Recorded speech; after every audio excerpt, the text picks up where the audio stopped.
লেখিকা সুপ্রিয়া ঘোষের অভিমান। হ্যালো মা। তিস্তার গলাটা ভয়ে আর কান্নায় কেঁপে গেল। ওপাশ থেকে মায়ের চাপা কান্নার আওয়াজ ভেসে এলো। তিস্তা, কেমন আছিস মা তুই? কোথায় তোরা এখন? মায়ের কথা শেষ হওয়ার আগেই ওপাশে একটা ভারী গলার আওয়াজ শোনা গেল, ফোনটা দাও এদিকে। বাবা। তিস্তার চোখ দিয়ে জল গড়িয়ে পড়ল। খবরদার, আমাকে বাবা বলে ডাকবি না। তুই আমাদের কাছে মরে গেছিস। যে মেয়ে নিজের বাবা মায়ের মুখের চুনকালি মাখিয়ে তাদের সম্মান ধুলোয় মিশিয়ে পালিয়ে যেতে পারে, তার সাথে আমাদের কোনো সম্পর্ক নেই। আর কোনোদিন এই নম্বরে ফোন করবি না। খট করে ফোনটা কেটে গেল।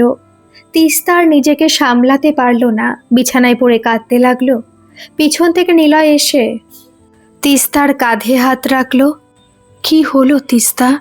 ফোনটা কেটে দিল। তিস্তা নিলয়কে জড়িয়ে ধরে বলল, বাবা বলল আমি নাকি ওদের কাছে মরে গেছি। আমি কি খুব বড় অন্যায় করে ফেললাম নিলয়? বাবা মায়ের অবাধ্য হয়ে কি খুব ভুল করলাম?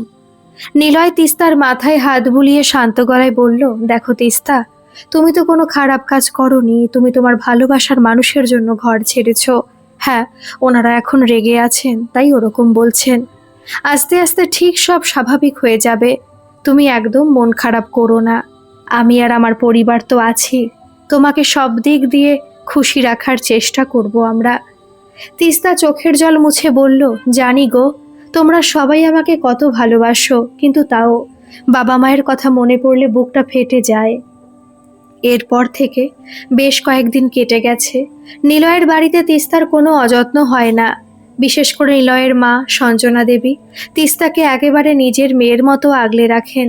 তিনি খুব ভালো করে বোঝেন যে নতুন পরিবেশে এসে আর বাবা মায়ের সাথে সম্পর্ক ছিন্ন হওয়ার কারণে তিস্তার মনটা সবসময় একটা অজানা কষ্টে ভারী হয়ে থাকে। তাই তিনি সবসময় চেষ্টা করেন তিস্তাকে হাসি খুশি রাখার। একদিন দুপুরের খাওয়া দাওয়ার পর তিস্তা আর সঞ্জনা দেবী একসাথে বসে গল্প করছিলেন। তিস্তা হঠাৎ বলল, আচ্ছা মামুনি, একটা কথা জিজ্ঞেস করব? সঞ্জনা দেবী হেসে বললেন, কি কথা রে, বল না। তুমি এত ভালো কেন গো? আমি তো সবার কাছে শুনেছি শাশুড়িরা নাকি খুব খিটখিটে হয়, সব সময় শুধু খুঁত ধরে আর বৌমাদের জ্বালা দেয়। কিন্তু তুমি তো একদম আমার মায়ের মতো। একটুও মনে হয় না যে তুমি আমার শাশুড়ি।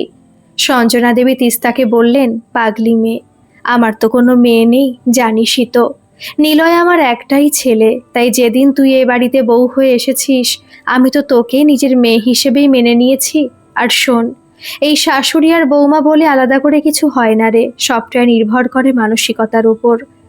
আমি যদি তোকে মেয়ের মতো দেখি, তুইও তো আমাকে মায়ের মতোই ভালোবাসবি, তাই না? সম্পর্ক তো এভাবেই তৈরি হয়। তিস্তা হেসে সঞ্জনা দেবীকে জড়িয়ে ধরল। এভাবে দেখতে দেখতে প্রায় 1 মাস কেটে গেল। একদিন রাতে নিলয় অফিস থেকে ফিরে ফ্রেশ হয়ে এসে তিস্তার পাশে বসলো। তারপর হঠাৎ বলল, তিস্তা, একটা কথা ভাবছিলাম। কাল তো রবিবার, আমার ছুটি আছে, চলো কাল একবার তোমার বাপের বাড়ি থেকে ঘুরে আসি।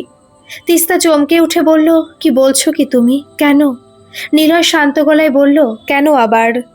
এই যে তুমি রোজ রাতে বাবা মায়ের কথা ভেবে মন খারাপ করো, লুকিয়ে লুকিয়ে কাঁদো, তাই ভাবলাম একবার তোমায় দেখা করিয়ে নিয়ে আসি ওনাদের সাথে, তুমিও একটু শান্তি পাবে। তিস্তার সঙ্গে সঙ্গে মাথা নেড়ে বলল, না না, আমি একদম যাব না। তুমি বুঝতে পারছো না নিলয়, তুমি গেলে বাবা ভীষণ রেগে যাবে, হয়তো তোমাকে খুব অপমান করবে। আমি তোমার অপমান একদম সহ্য করতে পারবো না। নিলয় হেসে তিস্তার হাতটা নিজের হাতের মুঠোয় নিয়ে বলল, আরে বাবা, উনি গুরুজন, মেয়ের ওপর রাগ করে দু কথা বলতেই পারেন, তাতে অপমানের কি আছে? সে উনি যাই বলুন বা করুন, আমি কাল তোমাকে নিয়ে যাবই। তুমি রেডি থেকো কেমন? পরদিন বেরোনোর সময় সঞ্জনা দেবী দুটো বড় প্যাকেট এনে তিস্তার হাতে দিলেন। তিস্তা অবাক হয়ে বলল, এগুলো কি মামনি? সঞ্জনা দেবী হাসি মুখে বললেন, এতে তোর বাবা মায়ের জন্য নতুন জামা কাপড় আর কিছু মিষ্টি আছে, সাথে করে নিয়ে যাস। ওনারা তোকে দেখে এমনিতেই খুব খুশি হবেন, এগুলো দিলে আরও ভালো লাগবে ওনাদের। তিস্তা প্যাকেট দুটো হাতে নিয়ে শাশুড়ি মায়ের দিকে কৃতজ্ঞতার চোখে তাকিয়ে রইল। ওদের বাড়ির চেনা সদর দরজার সামনে এসে তিস্তা থমকে দাঁড়ালো। নিলয় বলল, কি হলো তিস্তা, দাঁড়িয়ে পড়লে কেন? বেলটা বাজাও। তিস্তা একটা দীর্ঘশ্বাস ফেলে কাঁপতে কাঁপতে কলিং বেলটা টিপল। বুকের ভেতর তখন ঝড় বইছে। কয়েক সেকেন্ড পরই দরজা খোলার শব্দ হলো, আর দরজাটা খুলে গেল। দরজার ওপাশে দাঁড়িয়ে তিস্তার মা অঞ্জু দেবী। তিস্তাকে সামনে দেখেই চোখের পলকে ওনার চোখ দুটো জলে ভরে উঠল। উনি বিশ্বাসই করতে পারছিলেন না যে ওনার মেয়ে সত্যি সত্যি সামনে দাঁড়িয়ে আছে। তিস্তা, তুই? অঞ্জু দেবী আর নিজের আবেগ ধরে রাখতে পারলেন না। তিস্তাকে দু হাতে জড়িয়ে ধরে হাউ হাউ করে কেঁদে উঠলেন। তিস্তাও মাকে জড়িয়ে ধরে কাঁদতে কাঁদতে বলল, মা, ও মা, কেমন আছো তুমি? অঞ্জু দেবী তাড়াতাড়ি চোখের জল মুছে নিলয়ের দিকে তাকালেন। নিলয় শান্ত মুখে দাঁড়িয়ে হালকা হাসল। অঞ্জু দেবী বললেন, আয়, তোরা ভেতরে আয়। দরজায় দাঁড়িয়ে কেন? ওরা পা বাড়াতেই ভেতর ঘর থেকে তিস্তার বাবা সুকমলবাবু হন্তদন্ত হয়ে বেরিয়ে এলেন। ওনার গলায় স্পষ্ট উত্তেজনা। কে এসেছো গো অঞ্জু, কার সাথে কথা বলছো? কিন্তু ড্রয়িং রুমে পা দিয়েই ওনার পা দুটো যেন মাটিতে জমে গেল। উনি কিছু বলার আগেই সামনে তিস্তা নিলয়কে দেখলেন। সুকমল বাবু এক মুহূর্তের জন্য মেয়ের মুখের দিকে তাকালেন। তিস্তার মুখটা শুকিয়ে ছোট হয়ে গেছে, কিন্তু ওনার ভেতরের অভিমান আর রাগ তখনও তীব্র। উনি তিস্তার দিকে তাকিয়েও যেন কিছু দেখলেন না, এমন একটা ভাব করে মুখ ঘুরিয়ে ভেতরের ঘরের দিকে চলে যেতে লাগলেন। তিস্তা আর থাকতে পারল না। ও ছুটে গিয়ে বাবার পথ আটকে দাঁড়িয়ে বলল, বাবা, আমায় একটুও ক্ষমা করবে না তুমি? দেখো, আমি এসেছি বাবা, তোমার তিস্তা এসেছে। সুকমল বাবু থমকে দাঁড়ালেন। ওনার পিঠটা কাঁপছিল, কিন্তু উনি মুখ ফেরালেন না, একদম চুপ করে রইলেন। তিস্তা বাবার হাতটা ধরার চেষ্টা করে কাঁদতে কাঁদতে বলতে লাগলো, দেখো বাবা, আমি কিন্তু খুব সুখেই আছি। নিলয় এখন একটা ভালো চাকরি পেয়েছে, আর আমার শাশুড়ি মা, ওনার কথা কি বলবো, উনি আমাকে একদম নিজের মেয়ের মতো ভালোবাসেন, ঠিক যেমনটা তুমি সব সময় চাইতে যে তোমার মেয়ে যেন শ্বশুর বাড়িতে গিয়ে রাজরানী হয়ে থাকে। আমি তেমনই আছি বাবা, আমার কোনো কষ্ট নেই। তুমি প্লিজ একবার ঘুরে তাকাও আমার দিকে। একটা কথাও কি বলবে না? মেয়ের এই আকুতি আর কান্নার শব্দ সুকমল বাবুর ভেতরের সমস্ত শক্ত দেওয়াল এক নিমেষে ভেঙে চুরমার করে দিল। উনি আর নিজের রাগ ধরে রাখতে পারলেন না। আচমকাই ঘুরে দাঁড়িয়ে তিস্তাকে দুহাতে শক্ত করে বুকের মধ্যে টেনে নিলেন। তিস্তা, মা আমার। সুকমল বাবু মেয়ের মাথায় মুখ গুজে বাচ্চাদের মতো ফুপিয়ে কেঁদে উঠলেন। এতদিনের জমে থাকা সমস্ত কান্না, সমস্ত অভিমান এক মুহূর্তে গলে জল হয়ে গেল। তিস্তাও বাবাকে জড়িয়ে ধরে কাঁদতে লাগলো। বেশ কিছুক্ষণ পর সুকমল বাবু নিজেকে একটু সামলে নিলেন। ওনার চোখ দুটো তখনও লাল। উনি তিস্তার হাত ধরে সোফায় নিয়ে গিয়ে বসালেন, তারপর নিলয়ের দিকে তাকালেন। নিলয় এতক্ষণ চুপচাপ একপাশে দাঁড়িয়ে সবটা দেখছিল। ও এবার এগিয়ে এসে সুকমল বাবুর পা ছুঁয়ে প্রণাম করল। অত্যন্ত বিনীত গলায় বলল, বাবা, আমাদের ক্ষমা করে দিন। আমরা আপনাদের মনে অনেক বড় কষ্ট দিয়েছি, সেটা আমি জানি, কিন্তু বিশ্বাস করুন, তখন আমাদের আর কিছু করার ছিল না। তিস্তাও বাবার একটা হাত নিজের দুহাতের মধ্যে নিয়ে বলল, হ্যাঁ বাবা, আমি নিলয়কে ছাড়া বাঁচতে পারতাম না। আমি যদি সেদিন নিলয়কে লুকিয়ে বিয়ে না করতাম, তুমি তো অন্য কোথাও আমার বিয়ে ঠিক করে দিতে। তখন আমার মরণ ছাড়া আর কোনো পথ খোলা থাকতো না বাবা, আমাকে ক্ষমা করে দাও। সুকমল বাবু একটা লম্বা শ্বাস ফেলে মেয়ের মাথায় হাত রাখলেন, বললেন, বাবা মা কি কখনো সন্তানের ওপর সত্যি সত্যি রাগ করে থাকতে পারে রে? তবে অভিমান হয়েছিল অনেক, বড় কষ্ট পেয়েছিলাম। ভেবেছিলাম আর কোনোদিন তোর মুখ দেখব না, তোর সাথে কোনো কথা বলবো না। পাশ থেকে অঞ্জু দেবী আঁচলে চোখ মুছতে মুছতে একটু হেসে বললেন, তাই বুঝি? মুখে তো বড় বড় কথা, তাহলে রোজ রাতে লুকিয়ে লুকিয়ে ওভাবে কাঁদতে কেন শুনি? আমি কি কিছু বুঝতাম না? সুকোমল বাবু স্ত্রীর দিকে একটু অস্বস্তি নিয়ে তাকালেন, যেন ওনার গোপন সত্যিটা ফাঁস হয়ে গেছে। অঞ্জু দেবী তিস্তার দিকে ফিরে বললেন, জানিস মা, তুই চলে যাওয়ার পর থেকে এই কয় মাস তোর বাবা ঠিক মতো খাওয়া দাওয়া অবধি করতো না। শরীরটা কেমন শুকিয়ে গেছে দেখ। সব সময় শুধু ভাবতো আর মুখে বলতো, মেয়েটা আমার কেমন আছে, কি খাচ্ছে কে জানে। শ্বশুর বাড়ির লোকজন আদৌ ভালো তো?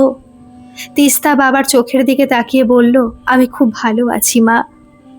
তোমাদের জামাই আর বাড়ির লোক আমাকে এতটুকু কষ্টের আঁচ লাগতে দেয় না। নিলয় তখন একটু হেসে তিস্তার দিকে তাকিয়ে বলল, তাই বুঝি? বাবা না হয় লুকিয়ে কাঁদতো, তাহলে তুমি বা রোজ রাতে ওভাবে কাঁদতে কেন? জানেন মা, তিস্তাও রোজ রাতে কাঁদতো। আমি ওর কষ্টটা আর দেখতে পারছিলাম না বলেই তো আজ এখানে ওকে নিয়ে আসতে বাধ্য হলাম। নিলয়ের কথা শুনে তিস্তা একদম চুপ হয়ে গেল। ও বুঝতে পারল, ও যখন ভাবতো লুকিয়ে কাঁদছে, নিলয় আসলে সবটাই খেয়াল করত। তিস্তা আর কিছু বলতে পারল না। ও চোখের জল মিশিয়ে আবার বাবাকে শক্ত করে জড়িয়ে ধরল। বেশ কিছুক্ষণ পর তিস্তা বাবার কোল থেকে মাথা তুলল। ও নিজের চোখের জলটা মুছে নিয়ে সোফায় রাখা নতুন প্যাকেটগুলোর দিকে তাকালো। তারপর দুটো প্যাকেট হাতে তুলে নিয়ে মায়ের দিকে এগিয়ে দিল। মা, এই প্যাকেটগুলো একটু ধরো তো। আমার শাশুড়ি মা তোমার আর বাবার জন্য পাঠিয়েছেন। তোমার জন্য একটা সুন্দর শাড়ি আর বাবার জন্য পাঞ্জাবি আছে, আর সাথে মিষ্টির বাক্সটাও ওনারই দেওয়া। দেখো তো তোমাদের পছন্দ হয় কিনা। তিস্তার গলায় তখন আনন্দ। অঞ্জু দেবী প্যাকেটগুলো হাতে নিয়ে আলমারির দিকে এগোতে এগোতে বললেন, সেসব পছন্দ অপছন্দের কথা পরে হবে রে। উনি পাঠিয়েছেন মানেই খুব সুন্দর হয়েছে। তুই আগে জামাইকে নিয়ে বস। কতদিন পর আমার মেয়ে জামাই বাড়ি এলো। আমি বরং চট করে তোর বাবাকে একবার বাজারে পাঠাই। ভালো মন্দ কিছু না রাঁধলে হয়? অঞ্জু দেবী রান্নাঘরের দিকে যেতে যেতেই সুকমল বাবুকে ডাকলেন, ওগো শুনছো? থলেটা নাও তো, বাজারে যাও। নিলয় সোফা থেকে উঠে দাঁড়িয়ে বিনীতভাবে বলল, আরে না না মা, ওসবের কি দরকার। একদম ব্যস্ত হবেন না, আমরা তো এমনি দেখা করতে এসেছি, বেশি কিছু করার কোনো প্রয়োজন নেই। অঞ্জু দেবী হেসেই বললেন, তা বললে শুনছি নাকি বাবা?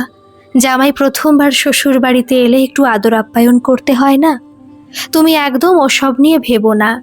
তারপর উনি নিলয়ের দিকে তাকিয়ে বেশ আদর মাখা গলায় জিজ্ঞেস করলেন, তা বাবা নিলয়, তোমার পছন্দের খাবার কি বলো তো? আজ কি রান্না করব? তিস্তা মায়ের কথা শুনে পাশ থেকে মুখ বাঁকিয়ে বলল, ওসব জেনে তুমি কি করবে মা? আজ আমার বাপের বাড়ি এসেছি, তাই আমার পছন্দ মতোই রান্না হবে। ও তো রোজই ভালো ভালো খাবার খায়। নিলয় তিস্তার দিকে তাকিয়ে হাসল। তারপর অঞ্জলি দেবীর দিকে ঘুরে বলল, একদম নয় মা, তোমার মেয়ে যা বলছে তা একদম শুনো না। তোমার মেয়ের শ্বশুর বাড়িতে ওর পছন্দ মতোই সব রান্না হয়। আমার মা তো সারাদিন ওকে কি খাওয়াবে তা নিয়ে ব্যস্ত থাকে, তাহলে আমার শ্বশুর বাড়িতে এলে আমার পছন্দ মতোই রান্না হবে, তাই না মা? নাকি এখানেও রাজত্ব করবে?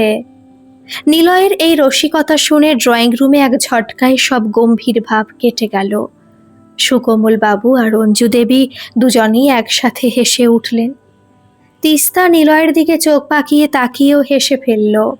বলল, আচ্ছা বাবা আচ্ছা, খুব তো ওকালতি করছো নিজের। ঠিক আছে, আজ তোমার পছন্দই জয়ী হোক। সুকোমল বাবু বাজার যাওয়ার থলেটা হাতে নিয়ে হাসতে হাসতে বললেন, একদম ঠিক কথা বলেছ জামাই বাবাজি। আজ রান্না তোমার পছন্দ মতোই হবে। বলো, কি খেতে ভালোবাসো? নিলয় হেসে বলল, বাবা, আপনি যা আনবেন আমি তাতেই খুশি, তবে আপনার মেয়ের হাতে রান্নার গুণ তো দেখেছি, আজ একটু মায়ের হাতে রান্নার জাদুটা দেখতে চাই। ঠিক আছে, আমি আজ সেরা জিনিসটাই নিয়ে আসছি। এই বলে সুকোমল বাবু একগাল হেসে বাজারের দিকে রওনা দিলেন। অঞ্জু দেবী রান্নাঘরের দিকে যাওয়ার আগে নিলয়ের জন্য ঠান্ডা জল আর মিষ্টি নিয়ে এলেন। তিস্তা মায়ের পাশে পাশে গিয়ে টুকটাক কাজে হাত লাগাতে লাগলো। রান্নাঘর থেকে মা আর মেয়ের হাসি গল্পের আওয়াজ ভেসে আসছিল। সুকোমল বাবু বাজার থেকে ফেরার পর পুরো বাড়িটা এক আনন্দমুখর উৎসবে মেতে উঠল। টেবিলে যখন দুপুরের খাবার সাজানো হলো, তখন যেন চারপাশের পরিবেশটা কানায় কানায় পূর্ণ। সর্ষে ইলিশ, কচি পাঁঠার মাংস আর চাটনির সুগন্ধে ঘর ম ম করছে। খাওয়ার পাতে বসে নিলয় তৃপ্তি করে খেতে খেতে বলল, মা সত্যি বলছি, আপনার হাতে রান্নার কোনো তুলনাই হয় না। তিস্তা এতদিনে ঠিক কার কাছ থেকে রান্না শিখেছে আজ বুঝতে পারলাম। অঞ্জু দেবী হাসি মুখে জামাইয়ের পাতে আরও এক টুকরো মাছ তুলে দিতে দিতে বললেন, ভালো লাগলে পেট ভরে খাও বাবা, আবার মাঝে মাঝেই চলে আসবে তিস্তাকে নিয়ে। সোফায় বসে সুকোমল বাবু আর অঞ্জু দেবী আর চোখে মেয়ের দিকে তাকাচ্ছিলেন। তিস্তার মুখে এখন আর মন খারাপের মেঘ নেই, ও প্রাণ খুলে হাসছে। নিলয়ের সাথে খুনসুটি করছে। ও যে সত্যি একটা ভালো পরিবারে পড়েছে এবং কতটা সুখে আছে সেটা ওনাদের বুঝতে আর বাকি রইল না। এতদিনের জমানো সব কষ্ট আর অভিমান ধুয়ে মুছে গিয়ে ওনাদের মনে এক পরম তৃপ্তি নেমে এলো। ওনারা মনে মনে ভাবলেন, মেয়েটা ভুল মানুষকে বেছে নেয়নি, সত্যি খুব সুখে আছে। আর একজন বাবা মায়ের জন্য এর চেয়ে বড় পাওয়া আর কি বা হতে পারে। সম্পর্কের টান আর ভালোবাসা সব অভিমানের চেয়ে বড় হয়।